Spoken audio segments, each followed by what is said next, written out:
Family, hey, I put everything in this video, okay? This is what you call your full credit restoration video, which what you're going to learn is you're going to learn the basics of credit, how consumer law works to your advantages. Consumer law is for you. But I'm also going to give you what you call a mountaintop credit starter kit. What is that, Corey? What that is where I'm going to show you, yes, how to remove collections, how to remove charge-offs, how to remove the negative and erroneous things off of your credit. However, what you're going to also get is the actual letters where I give you 47 free credit templates, and you can cater to them and alter them to your personal situation if that's best as well, or you can not. The second thing is what I'm going to give you is how to freeze your check systems, how to get out of freeze the primary and the secondary agencies as well. So all of that's by clicking the link below, and you're going to get that information as well. Now, if you really want to supercharge this, go ahead and watch the entire video, and it's going to also show you authorized users. It's going to show you how to add security cards, installation loans, how to add the positive history to your credit so you can attain that 700 credit score. And if you really want to go to the next level and get the $200,000 in funding, go ahead and grab the book. This goes with that link as well. If you want 100% guaranteed money back if you don't want it, okay? Hey, look here, y'all. I only shake hands with my destiny if you shake hands with your destiny. Let's watch this intro and then let's get right into this credit restoration. Let's get it. Let's go.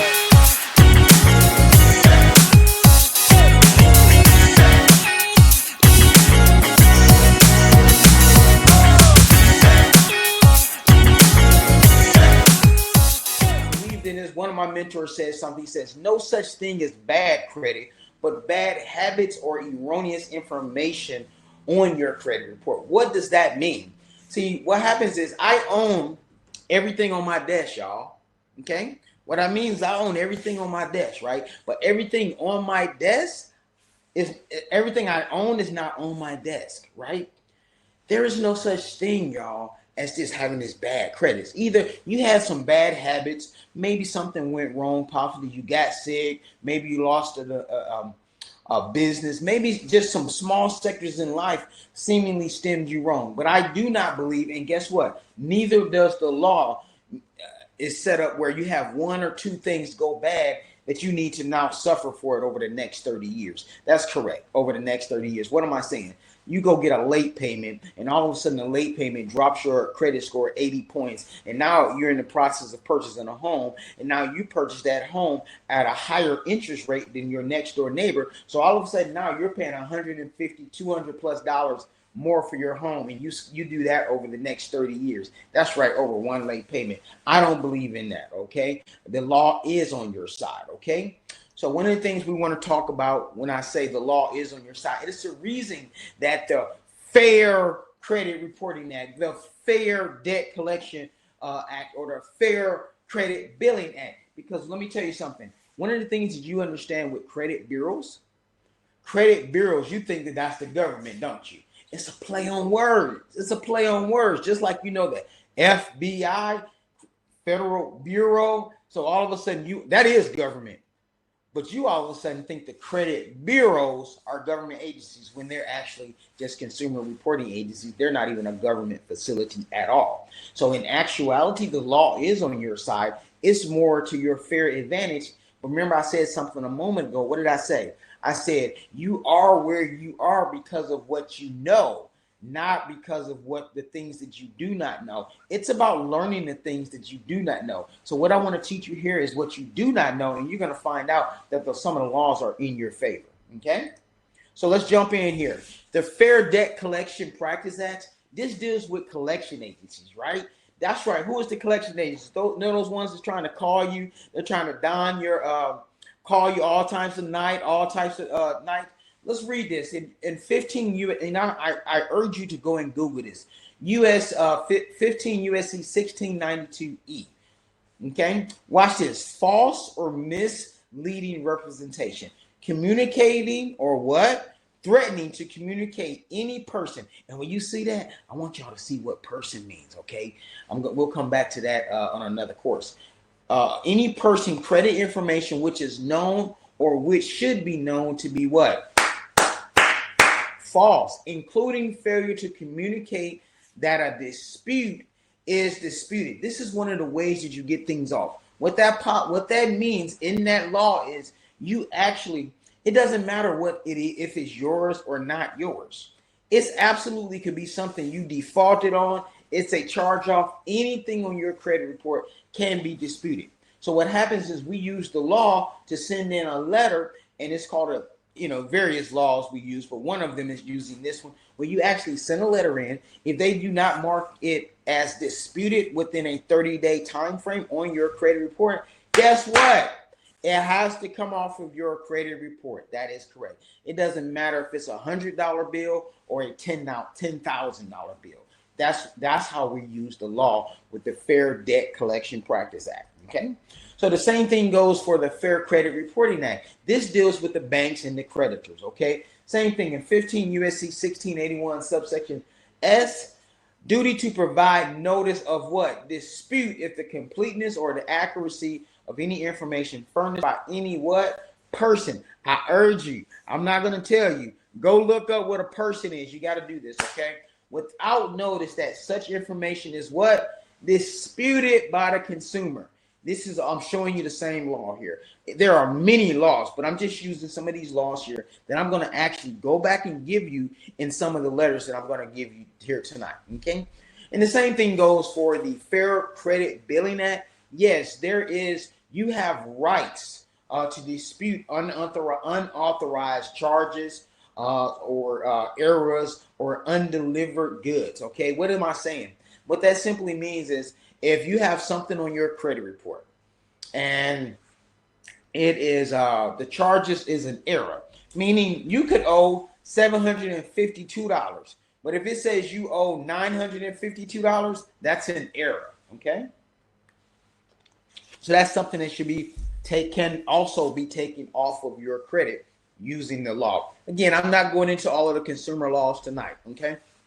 But I do want to share with you a couple of things here. Understanding credit scores, okay? The FICO scores, okay? Understand that FICO has about 550 points. Between 300 and 850 is your credit score, okay? When it comes to your FICO scores. There are different credit scores such as Vantage scores.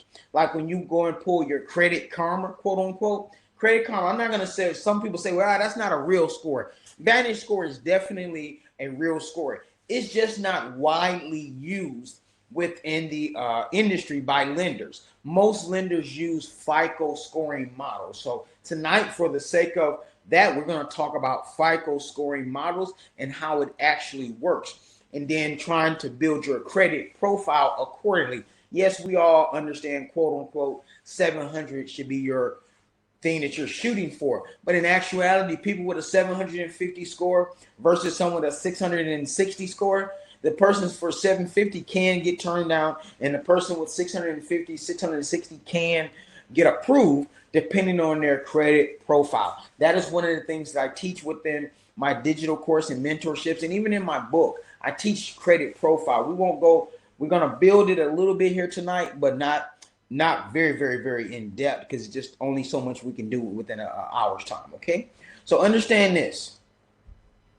There are different credit models, okay? Credit scoring models. Okay, there are 28 different scores, okay? If you can't see this, I apologize, but there is FICO 9s, FICO 8s, FICO 5, 4, and 2. For example, when you go to purchase a house and all of a sudden you've been looking at your Credit Karma, which is your Vantage score, which is separate than your FICO, but you go to look at a house and all of a sudden they're looking at, the lender says, well, your credit score isn't high enough. And you're going, wait a minute, I got my score right here on Credit Karma. My Credit Karma score says 700. What are you talking about? But in actuality, your FICO 5 score is 640. Okay, this is why this is vital to understand. When you go to apply with something, you need to know what scoring model are they using. So, for example, if you went to Bank A, they may be using Experian FICO 8. If you go to Bank B or Bank 2, they may be using FICO 9.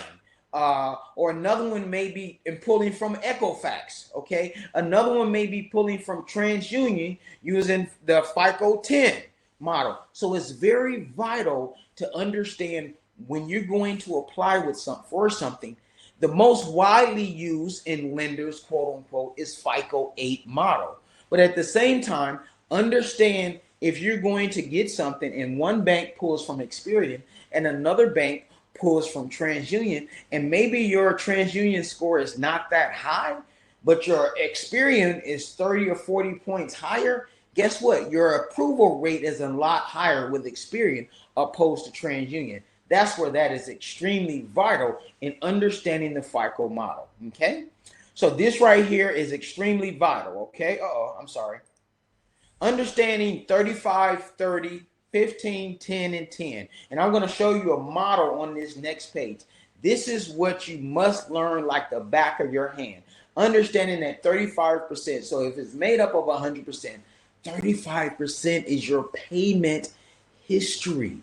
This is why it's made up. Remember I told you a moment ago, you have 550 points to calculate between 300 and 850. So I'm going to break it down here in just a moment. So what this means is if you have 100 payments that you have available that you've made on a particular item, and you have had 10 late payments, now what that means is you only have 90% of your payments on time. So that's going to lose your points. Your payment history is worth 192.5 points. So if you only got 90% on time, that's going to significantly drop your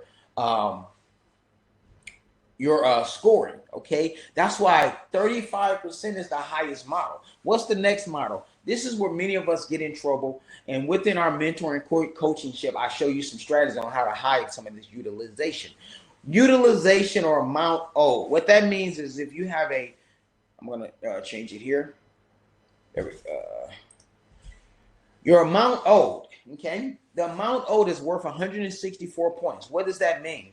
The amount owed simply means if you have $1,000 credit card, okay, and you owe $800 on that particular credit card. What that simply means to you is now $1,000 is owed.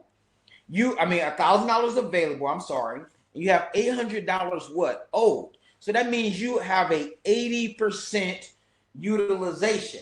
It says here amount owed is worth 30%. The key is you never want to be above 30% of utilization on your credit profile. However, you want to generally be a little less than that. You want to sometimes be at 15%.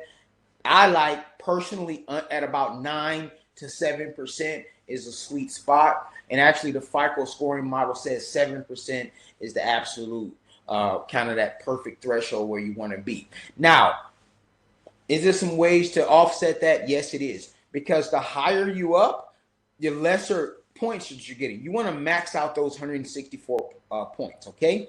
Your credit length. What is credit length? What this simply means is many times student loans can be a huge impact on your credit report. What do I mean? What do you mean my student loans? Corey, I was in school 20 years ago. How in the world student loan going to be something on my credit report? Because it gives you credit length. It's worth 82.5. So that means it's a 20-year-old account. As long as it's in good standing, that then gives you that history that you're needing to continue that long history. In some cases, what if you're just 21 years old, Corey?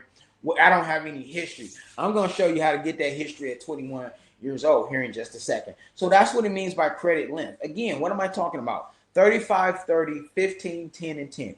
This is what's making your credit score fluctuate up and down, okay? This is vital when understanding how to do things. For an example, if your credit utilization is at, if you have $1,000 card, for an example, and you put $800 on that card, but your statement date is April the 30th, okay?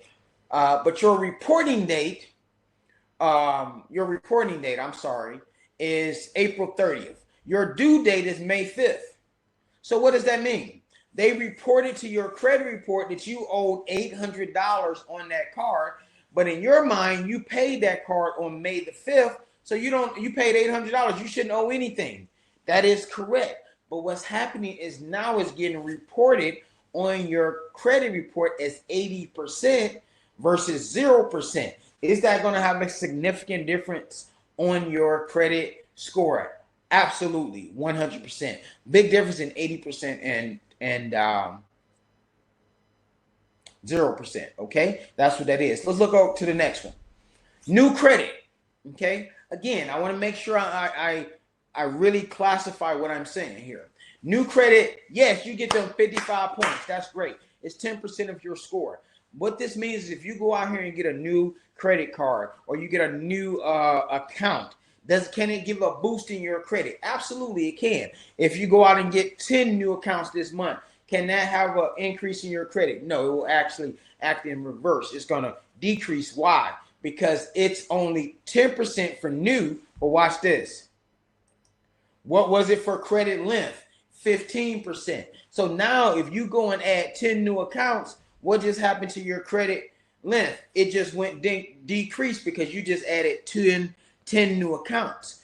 Over a period of time, as those accounts age, will it get better? Yes, but I wanted just to have an understanding there. Credit mix. What is credit mix? Credit mix is simply that. It's to have a certain amount of credit cards, have a certain amount maybe of charge cards, and credit cards and charge cards are a little different. Okay, they sound like they sound the same. A charge card, just remember this, such as we used to call them at some of the retail stores charge cards, or Montgomery Ward's, Winkelman's back in the day. If you got some, I'm aging myself here. But American Express has charge cards. What is a charge card? That means you generally have you can charge that card for a certain amount and you don't have any interest paid, but it must be paid off within that 30-day period. A credit card has a particular limit, meaning $1,000 limit, $5,000 limit, and you can pay over a course, sometimes with interest, sometimes without, depending upon the promotion. But also a credit mix is to have maybe 3 credit cards. Then you also have an auto loan. Then you also have a mortgage loan. It's being diverse and have a really good thing. So take a picture of that real quick here.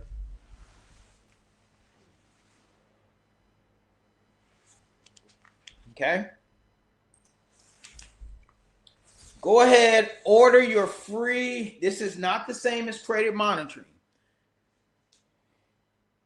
This is your annual credit report. Go ahead and take a picture of that for me. Take a picture.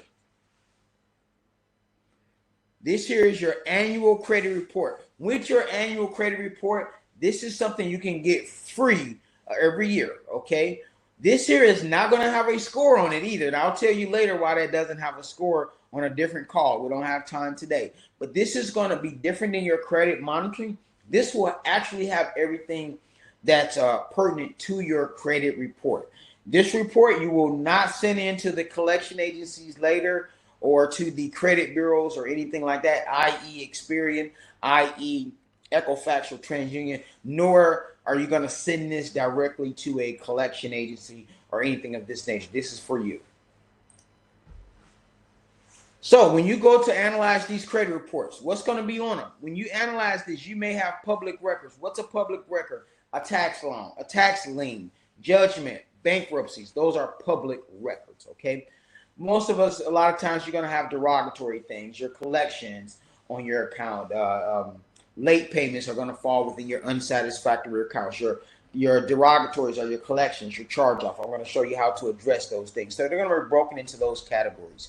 When you look at your credit report, a lot of times you're going to see some marks on there, okay? That green, those look good. So you want to be very detailed in scanning your credit report. One of the things that you want to start off with is looking at how your name and your address. Do not overlook this first step. I repeat, scan for old and your name addresses to make sure it's correct. This one step can increase I've seen it increase people as many as 75 points. Why? Correcting this part on your credit report, it can remove a charge-off. It can remove collections. It can remove all type of things just by correcting your name. What am I saying, Corey? When you look at your credit report, there's going to be little ID numbers that's attached to each one. Those are attached, I believe it or not, to addresses. So by you correcting your address, and all of a sudden you look at your credit report and you see your name spelled 4 different ways, or you have Corey XYZ and then you have Corey middle initial. So you want to say, this is my name. Send in your you want to send in your letter. My name only reads this way. I only live at 100 Smith Way. Okay, not 102 Smith Drive. Whatever your address is. My own. I do not live at any of these X amount of previous addresses. So you want to get off those things off of your actual credit report. Why is this important? Even if it has no effect on your credit report initially, can it do it later on? It's building your credit profile is what it's doing. What am I saying? A year down the line, when you're getting financing and you're getting funding and you're getting business funding and so forth, they're looking at your credit profile. It's just like a resume. If you're looking at somebody's resume and they've been at 10 jobs over the last 6 months, what are you probably going to say? That person's unstable. I'm not sure if I want to hire them or not. The same thing goes for your credit report. If they look at your credit report and say, hey, this person has 5 different names and this person lives at 10 different addresses over X amount of period, this person is unstable. So what you're doing is you're cleaning up your credit profile. Again, do not miss this step, okay?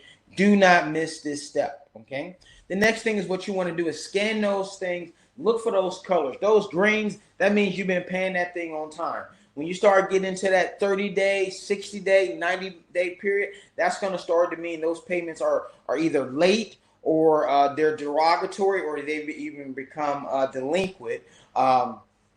And you start to have collections or even having charge-offs. So green is good. Everything else, red is starting to get a little worse, and black is then a collection. So you want to keep those green ones. Everything else we want to look at, okay? So what's going to be on that credit report? Like I said before, you're going to have inquiries, late payments, collections, possibly repossessions, tax liens, bankruptcies, no credit, possibly high balances. When you're looking at your credit report, again, make sure you're scanning that credit report and looking at your balances to make sure the balances are correct, okay? So again, credit reports. You want to also, again, when you have credit reports, you have the major credit reports, Equifax, TransUnion, Experian, right? What you don't know is there are smaller credit reports. Actually, it's about 40 plus smaller credit bureaus, okay? The LexisNexis, the CoreLogic, the Advanced ARS, the Innovis, places like that. What are they doing? There's something called eOscar, okay? So in actuality, when you're applying for credit, they're not really even talking to TransUnion. TransUnion is saying they have eOscar. Basically, that's the middleman that's talking over here to LexisNexis or ARS, and they're saying, hey, did Jimmy have a collection? Did Jimmy have a repo? Did he get put out of his apartment back in XYZ date? Or that's what's happening. So what you can actually do is silence the smaller credit bureaus. You can silence LexisNexis. You can silence Innovis, ARS, places like that. It's what you call freezing the smaller credit bureaus. That's not what I'm going to teach you here. You can definitely Google it, and you can definitely go into each individual and freeze those particular sites. Some people love to do it on every single one. I personally did not do it in Repairing Mind, but definitely if you have public records, I do recommend it. It doesn't hurt you to do it, that's for sure, but it can speed the process. You just want to save all the necessary information. So going forward, if you need to unfreeze later, you have the steps to unfreeze. So what is the strategy that we use when it comes to the reporting? Okay, the strategy for disputing. And people always want to go straight to the jugular, meaning let's go right to the hardest hit first. No, you want to do this thing just like this. Because if you go with the hardest thing out first, you don't have anything left. So it's just like a fight. You want to just fill them out first. You want to fill them out. You want to jab. Sometimes this process can be a 3 to 6 month process. I didn't say 2 years, okay?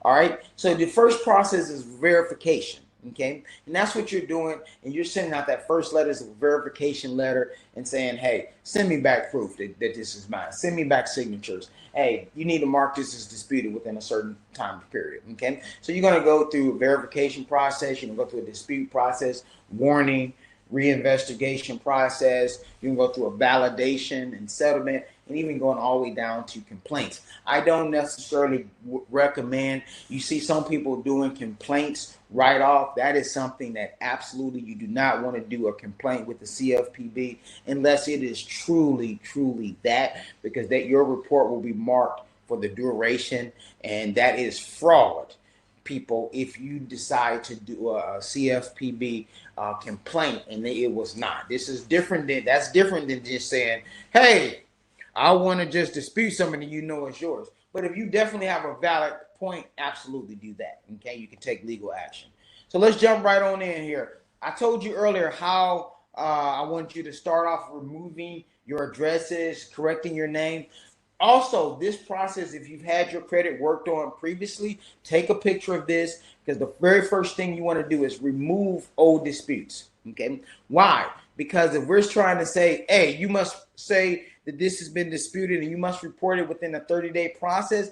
If you've had that done a year ago, it's nothing for them to do, so we have nothing to track. Okay, so take a picture of that for me. Y'all getting this?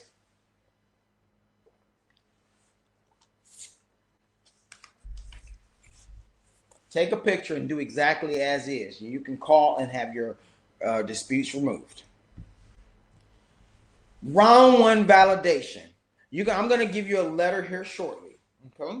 When you have this letter, this letter is going to be utilized for collections, charge off, missing information, incorrect balances, late pays of 3 or more, incorrect balances, inaccurate information, accounts listed but not limited, but collection cannot have a limit. I'm sorry.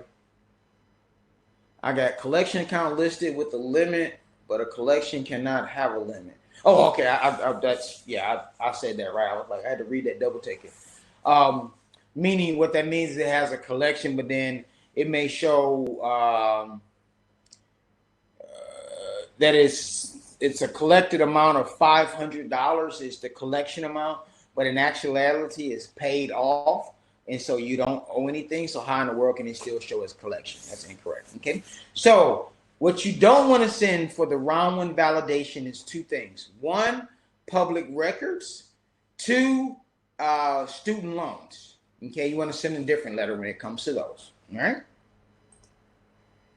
Late payments are delinquent payments, or failure to do a loan. Whenever you talk about late payments, whenever it's 3 or more on an open account, I'm going to give you a letter that's going to reference the law in here, okay? So just remember, a lot of times, if you have a current account, current, and you may have, like I said, you were sick 2 years ago, and all of a sudden you had to be late 3 times that year, and then you had another one that you just messed around and you changed bank accounts, you were late again, and all of a sudden you ended up with 5 late payments over the last 5 years.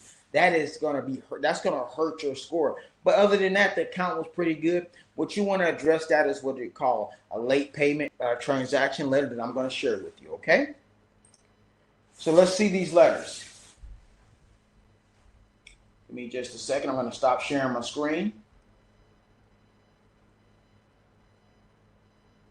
Just a moment.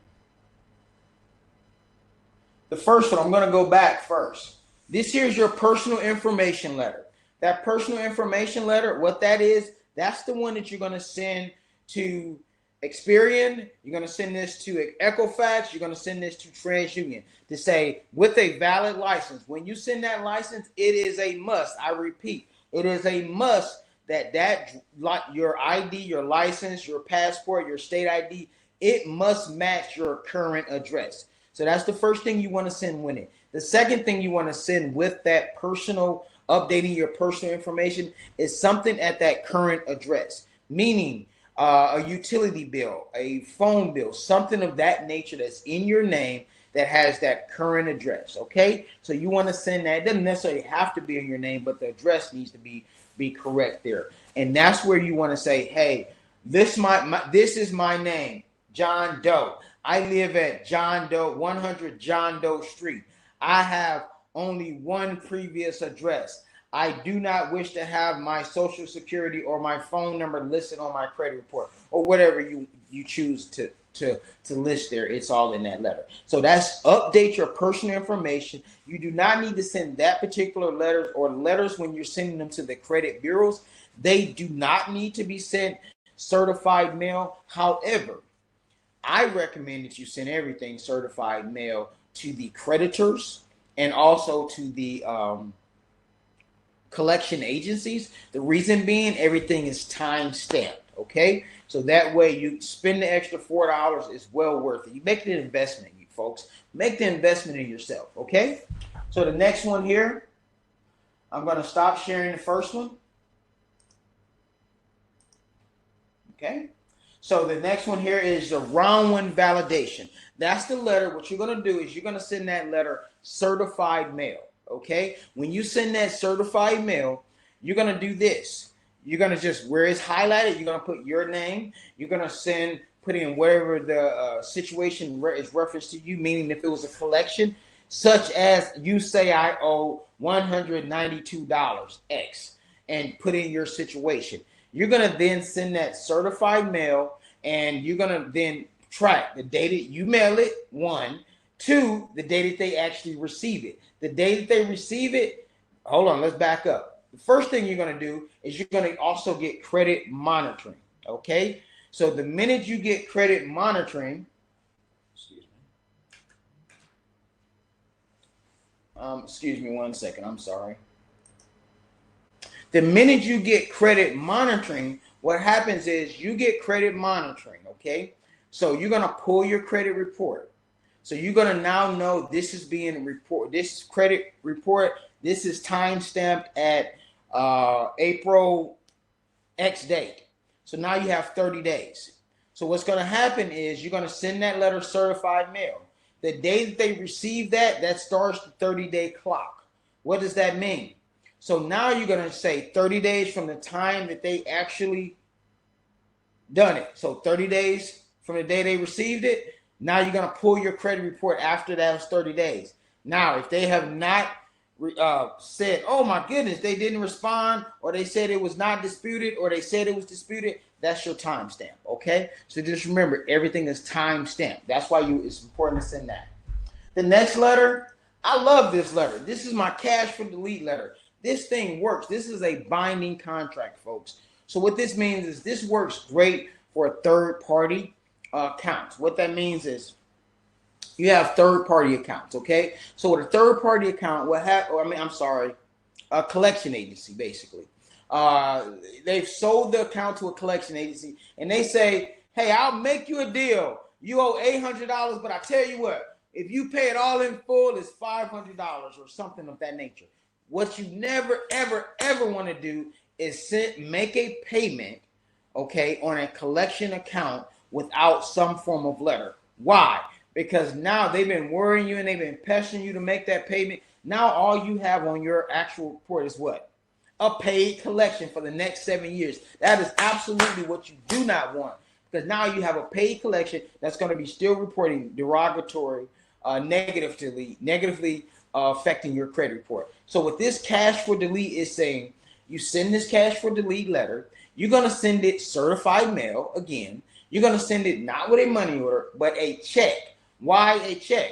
Because if you send a money order, when does their time frame start now? When they receive it or when they cash it? When they cash it is when it actually stamps it, okay? That's when it becomes a contract. So if it's a money order, you don't have a tracking of when they actually track it, cash it, right? So you want to send a check, and then once they cash that check, you got them, baby. It's only one or two things they're going to do. They're going to cash that check, or they're going to send it back and say, we can't agree to these terms, okay? So once they cash that check, you got them. They're going to take that thing off your credit report, and you don't even, I would recommend still sending off the first validation letter first. Maybe it doesn't hurt because you may take it off the first go around. Even then, just because it's off your credit report doesn't mean that you don't owe the bill. So even then if you want to follow up later on, even if it's off your credit report, to say, here, I'm going to pay this off, but I still don't want it on my credit report. That's your record keeping, so it doesn't go on your credit report, okay? So the next one here, remember I told you if you have anything that's on your credit report that has 3 or more late payments, what you want to do, and if it has 3 or more late payments, you want to send this late payment. I can't see the letter, so I can't break it down. But when you go to those particular laws, I've broken it down. I've put the laws in there because there's a thing in the law when it talks about transactions, right? And so what it simply means is we're, again, going against them using the law, using the fair law, meaning it's actually lopsided in your favor if you actually learn the law. Okay, that's all we're doing. And in this case, you're not even have to learn it. You're using what I'm giving you. Okay, again, you're where you are because of what you know. But it's all about learning the things that you do not know. It's so much farther that I want to take y'all.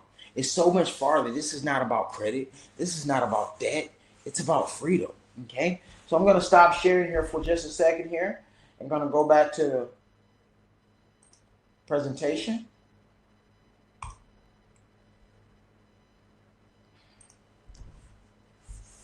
So what I want you to do, whenever you're sending off that annual credit report, do not, again, mail that anywhere. I've already told you, send everything certified mail. But what I did not tell you, do not sign any letters.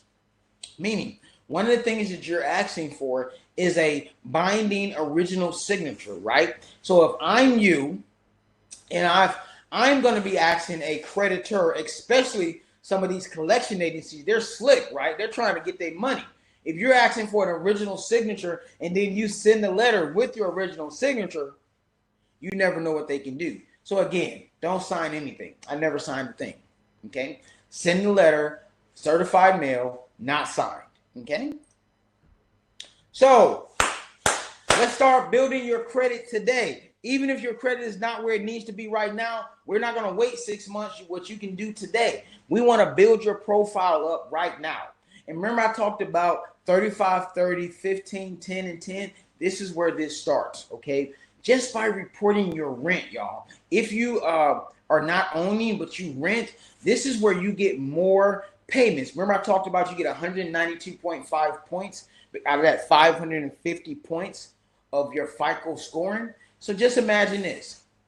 If you have 100 payments available that you've made, okay, but yet you've been late 10 times for whatever reason, so you're at 90%.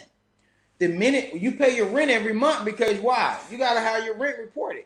You can actually have your rent, even utilities and cell phone bill reported. So they'll go back on your rent as much as 2 years. That's 24 payments. So let's just say your rent and utilities go back 2 years. That's now you've added 48 payments to that 100 payments. So now you've only been late 10 times, 138 good payments out of 148 because you're adding payments. Does that make sense? So what just happened? It gives you a higher percentage, which now gets you closer to that 192.5 points available in payment history. So start reporting. Yes, it is a fee. Some of them range anywhere from $10 to $20-something a month. Hey, y'all, you gotta pay to play. Okay, invest in yourself. Okay, you'll thank me later on that. Again, another thing that you can do instantly to raise your credit. Instantly, there's a difference in joint accounts and authorized users. What you want to do is a joint account. That's when you have a quote unquote cosigner. And what I never ever, I want you to say this with me, never ever. What I want you to say again, never ever. Say it one more time, never ever add and do co-signing with anybody or ask somebody to co-sign with you no more. Why? Because co-signing, unless it's your spouse, not even for your child, okay? Unless it's your spouse, you shouldn't be co-signing for anybody, okay? Reason being, when you co-sign for someone, you're stating if that person does not pay, you are taking on 100% of that bill. So if it's a car and their car note is $700, they don't pay, that means you don't pay that bill for $700. Now you got the late payment for 30 days. Who don't pay it for the next one? You got it for the next one. Who don't pay it for the next one? You do. So not joint accounts, but you want to add what you call an authorized user. Let me explain what that means. An authorized user, it does not have anyone you don't have any access to the card unless the individual gives it to them, i.e. you have a parent, or i.e. you have a friend, i.e. you have an uncle. You say, hey uncle, I'm trying to get my credit straight.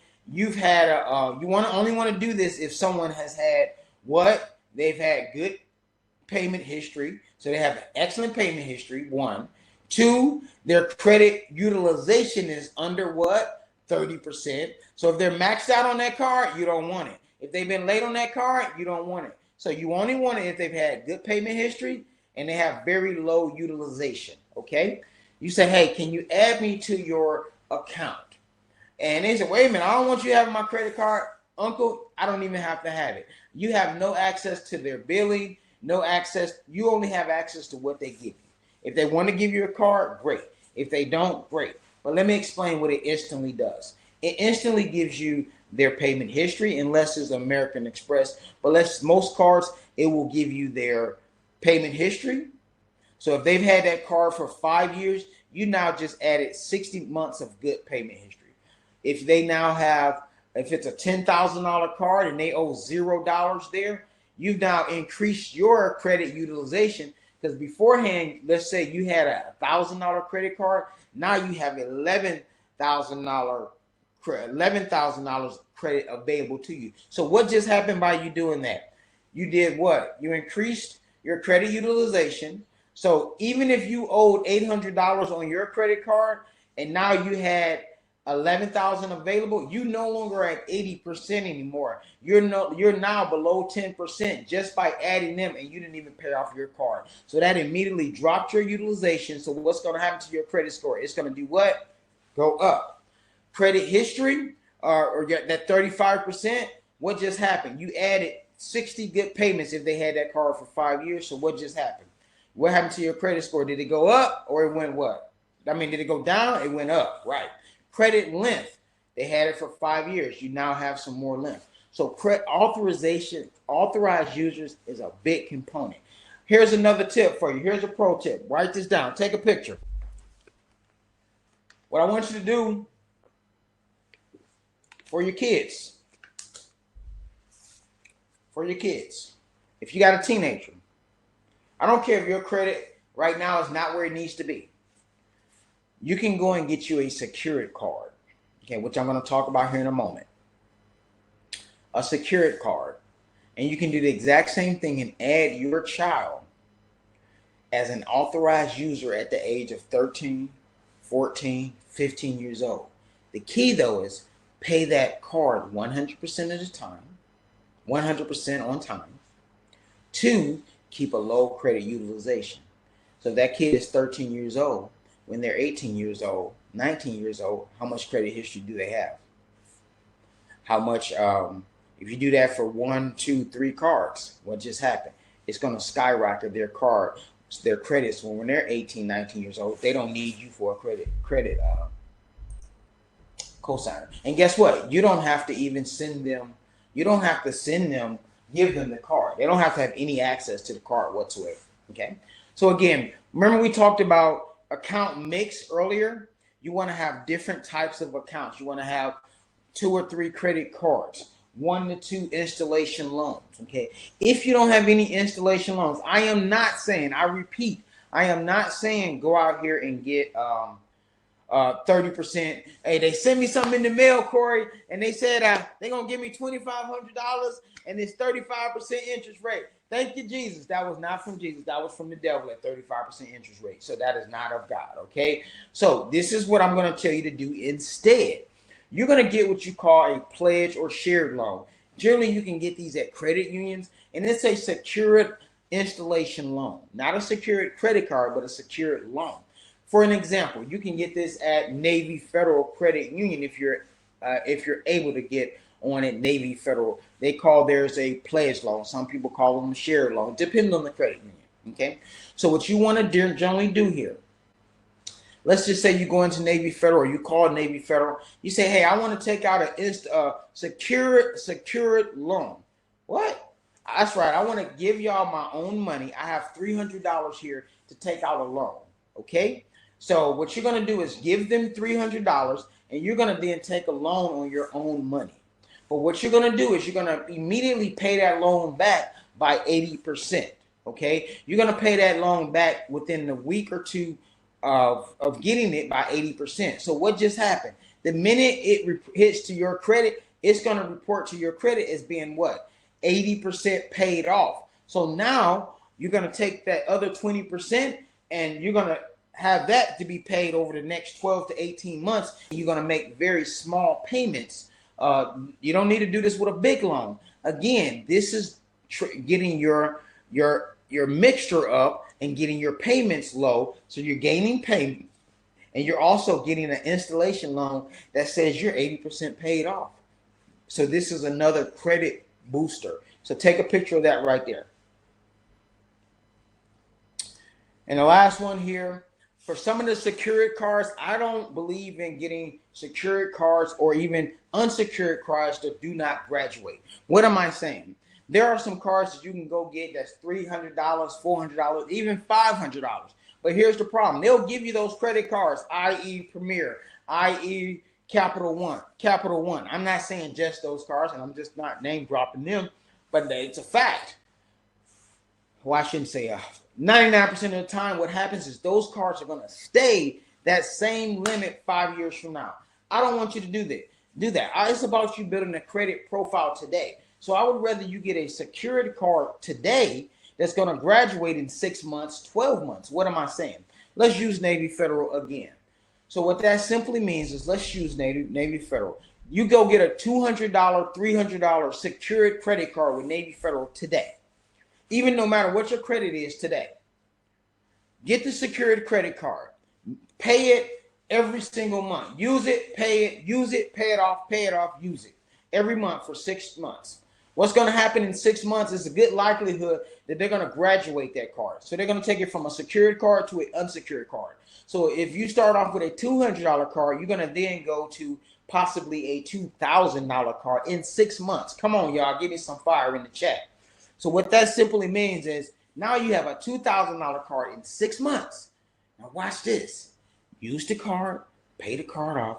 Use the card, pay the card for the next 3 months after that. So 91 days after getting that card, you're going to ask for a credit line increase. It is a very good possibility that a $2,000 card could possibly go from anywhere from $10,000 to $25,000. So what that simply means is in 9 months, you went from 200, 6 months, you went to what? 2,000, 3 more months after that, 10,000 to 25,000. And so even if it went to 10,000 in 9 months, use it, pay it off. 91 days from that time, ask for another credit line increase. What I'm basically getting at, in a 12-month cycle, you could very easily be going from a $200 card in 12 months to what? 10, 15, 20, $25,000 card. And guess what happened? When you have high limit credit cards, see, one thing that the bank does, y'all, is banks are still giving out the same kind of money. Banks only make money how? When they give out money, right? So my whole thing is what I'm trying to show you as a credit profile is they're giving the same amount of money, but instead of giving it to this amount of people, they're giving it to this amount of people. So my whole goal is to show you this game. Remember I said at the beginning, my whole thing is about me. Take a picture of this screen. The same thing goes with some of these other accounts. These are some of the ones that actually graduate. So take a picture of this screen. But as you take a picture of that, just hear me out. One of my main things that I said in the beginning, I want you to learn this credit game, okay? I want you to learn how to purchase assets over liabilities. I already told y'all about the kid. That was the bonus. I told you about my child. But again, I said, I want you to learn this credit game so you can show your child when they're 13 years old how they can start off when they're 21 years old. I want you to show them this is not about credit. This is not about debt. It's about freedom. I don't know what your desires are. If your desires is to fix your credit to get a car, fix your credit to just get a house, maybe this is not for you. But my whole desire is for you to ultimately move into learning this full game of how to purchase assets over liability. My question for you is, what is your goal? Is it freedom? Is it to make $500? Is it to be debt free? Is it to gain access so you can get a business? Because see, I know already that I know for a fact have this amazing vision that lies on the inside of you. But the thing is, it's been laying dormant. You got this vision, but you don't know where in the world you're gonna get the $10,000 outside of your household to start the business, right? Because so what happens is that thing just gets dormant and it starts diminishing because you never have the extra $10,000. Or I know how it feels to say, man, I'm robbing Peter to pay Paul, right? And so all of a sudden your alternator goes out and it starts to spiral down because you're robbing Peter to pay Paul. That's why 2 out of 3 people are living check to check and they're one hardship away from what? Breaking point. I got you. I know how that feels. I've been there. Again, I keep saying this ain't about credit. This ain't about debt. It's about freedom. I've been there. I've been there when you don't even. I've been there when you don't even have enough gas to get to work, and your car's just sitting there because it's out of gas. I've been there. I've been there. Again, people ask me all the time, "Hey Corey, are you teaching people to go into debt?"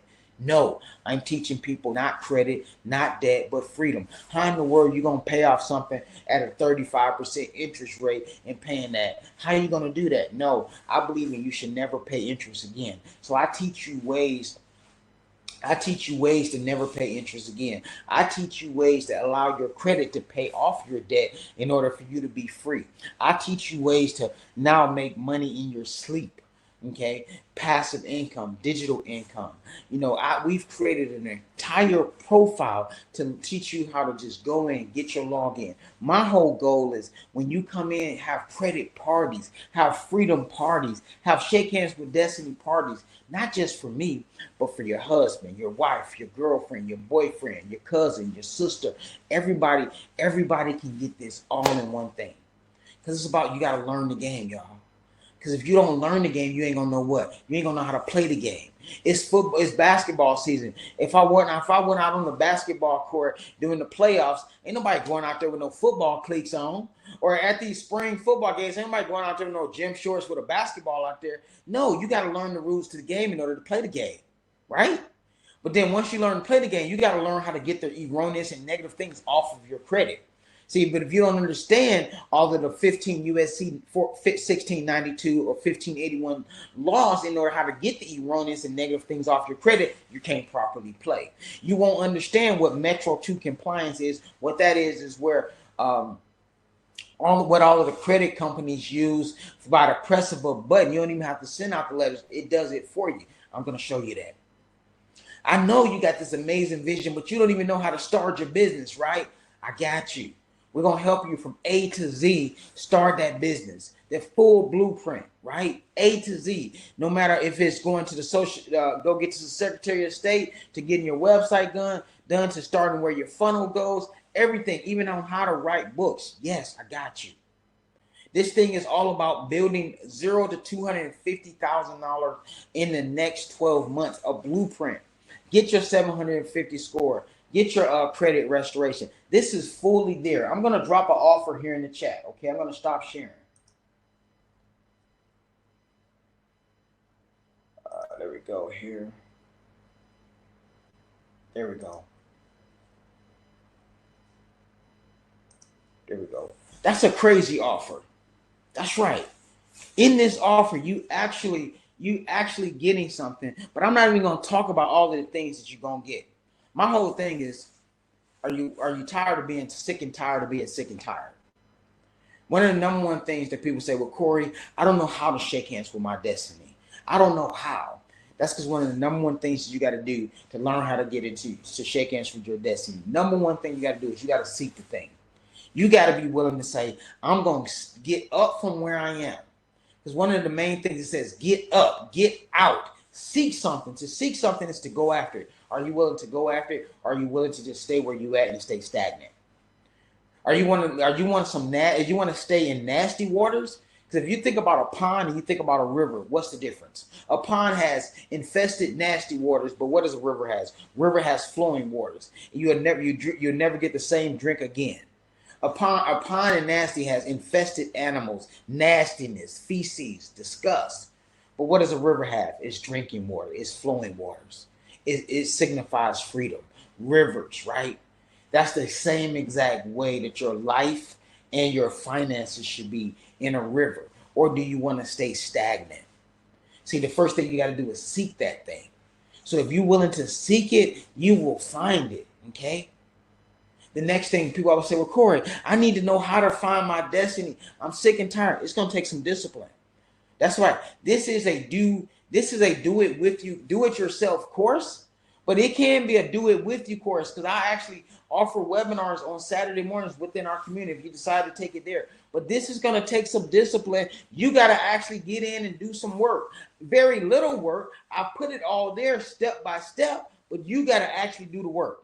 What I had to do was say, I had to wake up one day and I had to decide to make a difference. One of my goals was I wanted to walk inside of the mortgage company and didn't want to be denied, and I did it.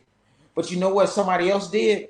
Or somebody else that's using this plan, they said, you know what, Corey, I want to be able to get $100,000 too. That person was able to get $150,000, $175,000 in 30 days. So they have all of the funding to now start their Airbnb, to now do their real estate investing. Somebody else is already utilizing this and getting funding, so now they're getting passive income because they're purchasing mobile homes. Somebody else that was on our call here back some few weeks ago, they bought a $40,000 18-wheeler and now has a transportation business that is some making upwards of $10,000 per week at times. Listen, y'all, I'm not teaching credit, I'm teaching freedom.